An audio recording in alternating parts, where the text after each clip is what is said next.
ಯಾವುದೇ ಒಂದು ಕಪ್ ಚುಕ್ಕೆ ಇಲ್ಲದೆ ಅಲ್ಲಲ್ಲ ಜೀವನ ಪರ್ಯಂತ ಹೋರಾಟ್ರಪ್ಪ. ಅಲ್ಲ ಹಾವನೂರು ವರದಿಗೆ ಅದು ಹರಿದೊಡೆದವರಪ್ಪ ವಿಧಾನಸಭೆ ಇವರೇ ಅಲ್ಲ. ಹೌದು, ಇಷ್ಟು ಧೈರ್ಯ ತೋರಿಸೋರು ಯಾರಿಗೆ? ಹೌದು. ನಮ್ಗೆಲ್ಲ ಈಗ ಬದುಕದಂಗೆ ಅದಲ್ಲ ಈಗ. ಹಾ ರೀ, ಅವ್ರ ಕೆಲಸ ಎಲ್ಲ ಚಿರಸ್ಥಾಯಿಯಾಗಿ ಉಳಿತಾವ್ರಿ.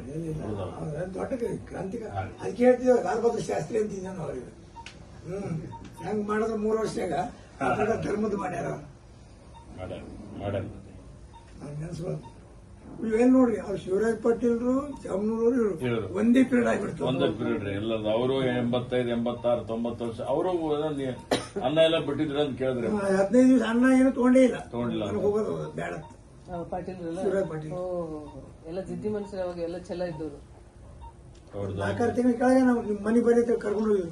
ಹೋಸರ್ತಿ ಇವ್ರು ಬಂದಾಗ ಇವ್ರು ಬನ್ನಿ ಬರಲಿಲ್ಲ. ಅವ್ರಿಗೆ ಬಂದು ಸತ್ಕಾರ ಮಾಡಿದ್ವಿ ದೊಡ್ಡ ಪ್ರಮಾಣದಲ್ಲಿ.